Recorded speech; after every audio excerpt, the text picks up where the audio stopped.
కౌశిక్ వాళ్ళందరూ భోజనాలకు కూర్చుంటూ ఉంటారు. అసలు వీళ్ళు ఏడుస్తూ ఉండడం చూడాలనుకుంటే కలిసి ఉంటే కలదు సుఖం అన్నట్లుగా ఎంత సంతోషంగా ఉన్నారో చూడండి అత్తయ్య, చూడలేకపోతున్నాను అని నిషి అంటుంది.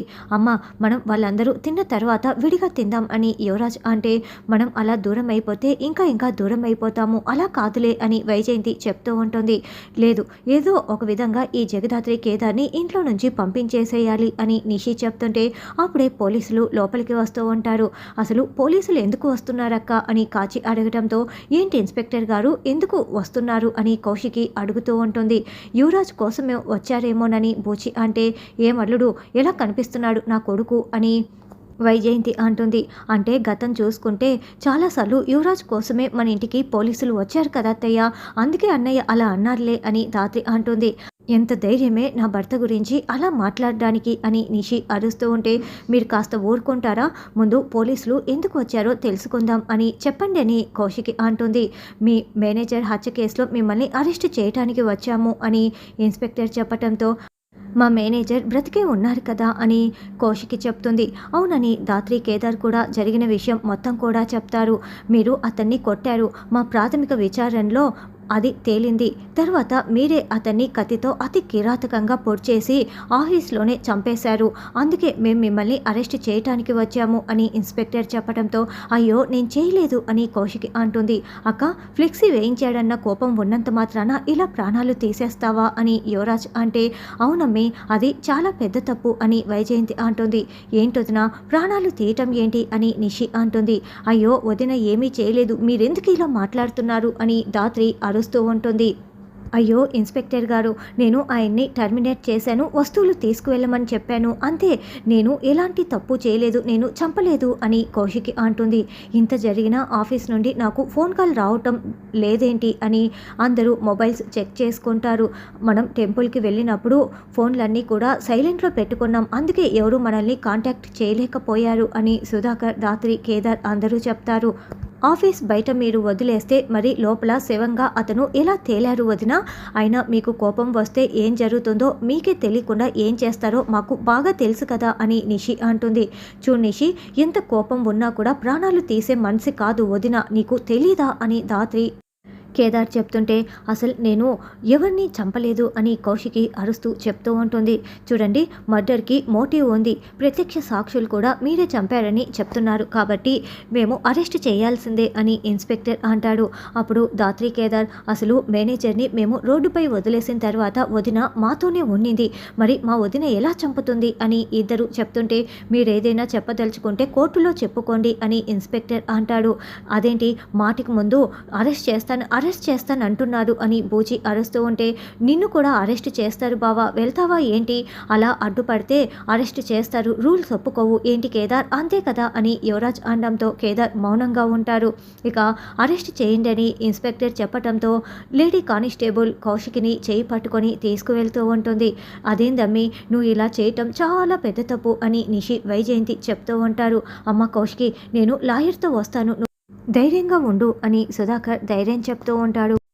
ఏంటి జగదాత్రి, ఎవరు తప్పు చేశారో, ఎవరు జైలుకు వెళ్తున్నారో చూస్తున్నావా అని నిషి అంటుంది.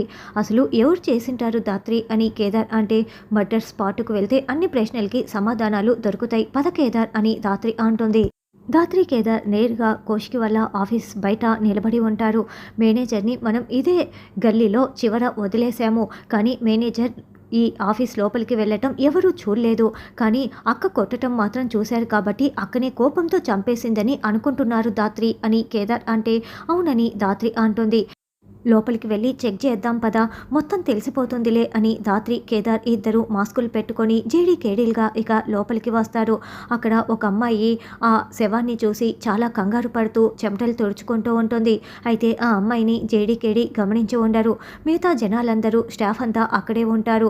ముందు అడ్డు తప్పుకోండి అని నేరుగా జేడీకేడీ ఆ బాడీ దగ్గరికి వస్తారు. ఇంతగా కత్తితో కిరాతకంగా పొడిచి చంపేశారంటే ఎవరికో చాలా పగ ఉండి ఉంటుంది. సీసీ కెమెరాలు పని చేయట్లేదు లేదని వాళ్ళకి తెలుసు, కాబట్టి హత్య ఎలా చేయాలో బాగా తెలుసు కాబట్టే ఇలా చేశారు అని ధాత్రి అంటే, అవునని కేదార్ అంటాడు. ఎవరి ముఖంలో అయితే బాధ కనిపించకుండా భయం కనిపిస్తూ ఉంటుందో వాళ్ళే చంపినట్లు మనం మొత్తం ఎంక్వైరీ చేస్తే తెలిసిపోతుంది కేదార్, పద అని ధాత్రి అంటుంది. కానిస్టేబుల్, ఈ మేనేజర్ కాళ్ళకి షూ ఉండాలి, అంతేకాకుండా బ్లేజర్ కూడా ఉండాలి, అవెక్కడా అని అడగటంతో అవేవీ లేవు మేడం, ఓన్లీ వాచెస్ లాంటి ఎవిడెన్స్ ఉంటే మేము కలెక్ట్ చేసి పెట్టుకున్నాం అని కానిస్టేబుల్ చెప్తాడు. కేదార్, ఆ షూసు బ్లేజర్ ఎక్కడ మిస్ అయిపోయి ఉంటాయి? నాకు తెలిసి ఈ మర్డర్ అయితే ఇక్కడ జరగలేదు. వస్తువులన్నీ చూడు, ఎక్కడ వస్తువులు అక్కడే ఉన్నాయి. అలా చంపుతున్నప్పుడు ఖచ్చితంగా పెనుగులాట జరిగి వస్తువులన్నీ చిందరవందరగా పడిపోయి ఉండాలి కదా. అంటే ఎక్కడో చంపి బాడీని తీసుకొచ్చి ఇక్కడ పడేశారు అని దాత్రి అంటే, అవును దాత్రి, నువ్వు చెప్పింది 100% కరెక్ట్ అని కేదార్ అంటాడు. అంటే ఇక్కడ ఉన్న వాళ్ళకి ఎవరికో ఆ నిజం తెలుసు. బాడీని ఎక్కడో చంపేసి ఇక్కడికి తీసుకొచ్చి పడేశారు. పదదాత్రి ఎంక్వైరీ చేస్తే మొత్తం తెలిసిపోతుంది అని కేదార్ అంటాడు. తర్వాత జేడీకేడి ఇద్దరు స్టాఫ్ని మొత్తం కూడా పరిశీలిస్తూ గమనిస్తూ ఉంటారు. మీ మేనేజర్ ఎలాంటి వారు, మంచివారా లేకుంటే కోపస్తుడా అని అడుగుతూ ఉంటే, మా మేనేజర్ చాలా మంచివారు, ఎవరికి ఏ అవసరం వచ్చినా చూసుకుంటూ ఉంటారు అని అక్కడ వాళ్ళు చెప్తారు. మీరు ఆగండి, మీరు చెప్పండి అని ఒక లేడీని అడుగుతూ ఆ లేడీ పక్కన ఉన్న ఇంకొక లేడీని జేడీ గమనిస్తూ ఉంటుంది. అలాంటిదేం లేదు మేడం, మంచివాడే మేడం అని ఆమె కూడా చెప్తుంది.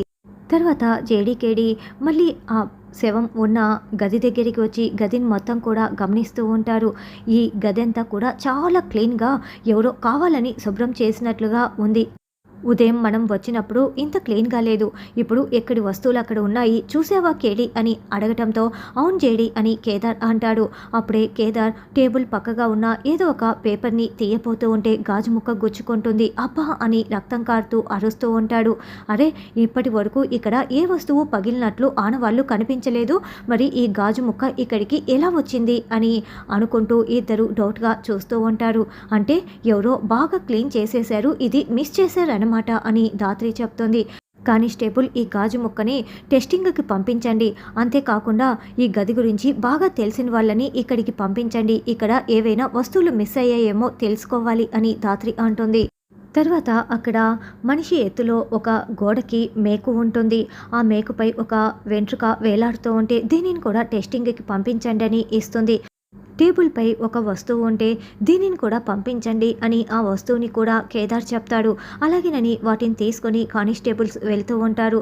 ఖచ్చితంగా ఈ రూమ్లోనే ఏదో జరిగింది, ఇది లేడీస్ హెయిర్ అని దాత్రి అనుకుంటూ ఉంటుంది.